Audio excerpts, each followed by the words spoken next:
ఇప్పటికీ Donald Trump కి పూర్తిగా చెడినట్లేనా? జస్ట్ వ్యాపారం కోసం నటిస్తున్నారా? డోజ్ నుంచి ఆయన ఎందుకు వైదొలిగారు? ట్రంప్ పై మస్క్ ఒత్తిడి పనిచేయలేదా? మస్క్ పై ట్రంప్ పెత్తనం వర్కౌట్ కాలేదా?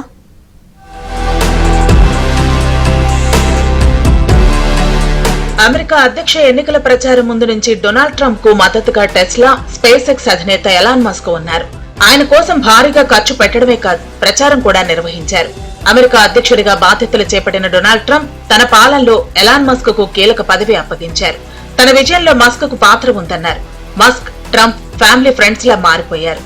ఒకరింటికి మరొకరు వెళ్లటం, రెండు కుటుంబాలు కలిసిపోవటం చూశాం. వీరిద్దరూ కలిసి అమెరికా పాలనకు సంబంధించి కీలక నిర్ణయాలు తీసుకుంటున్నారు.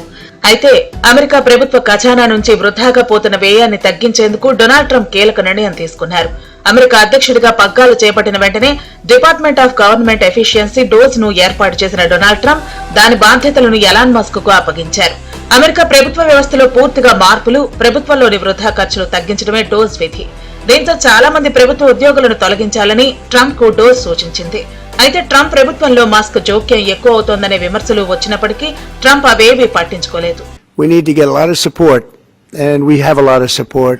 We had to get it through the House. The House was, we have no Democrats. You know, if it's up to the Democrats, they'll take the 65% increase. You know, if that doesn't get approved, this country is going to have a 65% increase in taxes and lots of other problems, big problems, almost bigger than that. You know, I was like disappointed to see the massive spending bill, frankly, which increases the budget deficit, not just decrease it, and undermines the work that the Doge team is doing. I actually thought that when this big, beautiful bill came along. I mean, like, everything he's done on Doge gets wiped out in the first year. I think a bill can be big or it can be beautiful, but I don't know if it can be both. My personal opinion. అయితే Trump విధానాలపై Musk బహిరంగంగానే విమర్శించడం మొదలుపెట్టారు. America అధ్యక్షుడు Donald Trump మద్దతుతో house రిపబ్లికన్లు ఆమోదించిన one big beautiful బిల్లుపై Elon Musk తన నిరాశను వ్యక్తం చేశారు. ఈ భారీ వ్యయ బిల్లు బడ్జెట్ లోటును పెంచుతుందని ఆయన ఆరోపించారు. ఫలితంగా డోజ్ బృందం చేస్తున్న పని మొత్తం వృధా అని మస్క్ ఆవేదన వ్యక్తం చేశారు. బడ్జెట్ లోటును తగ్గించకుండా పెంచే భారీ వ్యయ బిల్లును చూసి తాను తీవ్ర నిరాశ చెందారు. 2017 పన్ను తగ్గింపులను పొడిగించడం, సరిహద్దు వ్యయాన్ని పెంచడం, క్లీన్ ఎనర్జీ క్రెడిట్లను తగ్గించడం, మెడికేడ్ పని అవసరాలను అమలు చేయడం వంటి పనులను ట్రంప్ చేస్తున్నారు. దీన్ని ట్రంప్ వ్యతిరేకిస్తున్నారు. ఎన్నికల వేళ ద్రవ్యలోటును తగ్గిస్తానని హామీ ఇచ్చిన ట్రంప్ ఇప్పుడు ఇలాంటి నిర్ణయాలు తీసుకోవడంపై అమెరికాలోని మదుపరుల్లో తీవ్ర ఆందోళన నెలకొంది.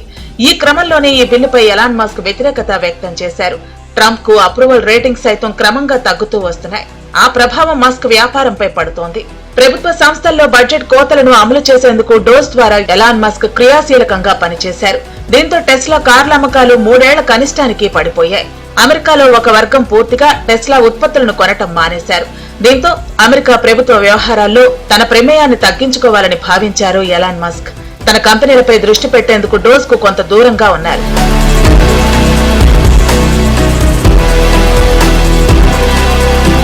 అమెరికా చట్టాల ప్రకారం ఏ వ్యక్తి ఏడాదిలో 130 రోజులకు మించి డోజ్ అధిపతి లాంటి హోదాను ఇవ్వకూడదు. డోజ్ అధిపతి అంటే ప్రభుత్వ ఉద్యోగం కిందకు వస్తుంది. నామినేట్ అయిన ప్రభుత్వ ఉద్యోగి ఏడాదిలో గరిష్టంగా 130 రోజులు మాత్రమే పనిచేసే వీలుంది. ఈ లెక్కల ప్రకారం మే 30తో మస్క్ గడువు పూర్తి కానుంది. దీని ప్రకారమే మస్క్ తన బాధ్యతల నుంచి వైదొలుగుతున్నట్లు ప్రకటించారు. మస్క్ వైదొలిగినప్పటికీ డోజ్ తన పనిని కొనసాగిస్తుందని ట్రంప్ గతంలోనే తెలిపారు. కేబినెట్ సెక్రటరీలు దీని బాధ్యతలు నిర్వహిస్తారని వెల్లడించారు.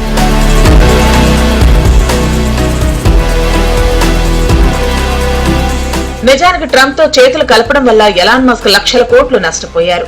చైనాపై ట్రంప్ అధిక సుంకాలు విధించడంతో టెస్లా కంపెనీకి అవసరమైన ముడి సరుకులు అందలేదు. దీంతో నష్టాలు తీవ్రమయ్యాయి. ట్రంప్ బాధ్యతలు చేపట్టిన 2 నెలల్లోనే దాదాపు 9 లక్షల కోట్ల రూపాయలు పోగొట్టుకున్నారు ఎలాన్ మస్క్. యూరప్ ఖండంలోని దేశాల్లో టెస్లా కార్లను తగులబెట్టే పరిస్థితి. ట్రంప్ యూరప్ పై విద్వేషపూరిత వ్యాఖ్యలు చేయడంతో చాలా దేశాల్లో ఎలాన్ మస్క్ పై వ్యతిరేకత పెరిగింది. యూరప్ లోని టెస్లా షోరూంలపై దాడులు సైతం జరిగాయి. గతం నుంచే మనకి చాలా విషయాల్లో వీళ్ళిద్దరి మధ్య ఈగో క్లాషెస్ ఉన్నట్లుగా, ఫ్రిక్షన్ ఉన్నట్లుగా ఏర్పడుతుంది.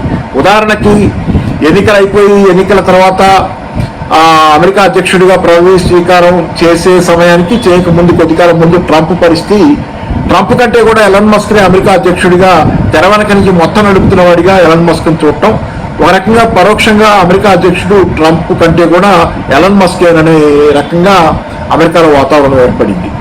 ఇది కొంత ట్రంప్ను ఇబ్బంది పెట్టి ఉంటుంది. తర్వాత కాలంలో కూడా చాలా ఎలన్ మస్క్ చర్యలు, భారతదేశానికి టెస్లా తీసుకెళ్తానన్నాడు, భారతదేశంలో టెస్లా పెడతానంటే దానికి కూడా ట్రంప్ కొంత వ్యతిరేకంగా మాట్లాడాడు. ఏమంటే భారతదేశానికి ఎందుకు ఆ టెస్లా కంపెనీ అమెరికాలోనే పెట్టను అనేది. ఇట్లా ఓవరాల్గా చాలా విషయాలు, ఎందుకంటే ఒక వ్యాపారిగా ట్రంప్ ఎలన్ మస్క్ ఉండే ఆలోచనలు, అవసరాలు ఎలన్ మస్క్ ఉంటాయి, కానీ అవి కొంత ట్రంప్తో విరుద్ధంగా ఉండొచ్చు. ట్రంప్కి దగ్గర అవటం ద్వారా చాలా విషయాల్లో టెస్లా కంపెనీ కూడా నష్టపోయింది. ఎలన్ మస్క్ తాలూకు కంపెనీ, ఎలన్ మస్క్ తాలూకు టెస్లా కార్లను బహిష్కరించాలనే నిర్ణయాలు వచ్చినాయి. జర్మనీలో టెస్లా కార్ సేల్స్ 76% తగ్గాయి, ఫ్రాన్స్ లో 45%, ఇటలీలో 55%, నెదర్లాండ్స్ లో 24%, స్వీడన్ లో 42%, స్పెయిన్ లో 10% పడిపోయాయి. ఆస్ట్రేలియా, చైనాలో కూడా టెస్లా కార్లు షోరూంలకే పరిమితమయ్యాయి. ఇదంతా ట్రంప్ కు సన్నిహితంగా ఎలాన్ మస్క్ మెలగటం వల్ల చెల్లించుకున్న మూల్యం.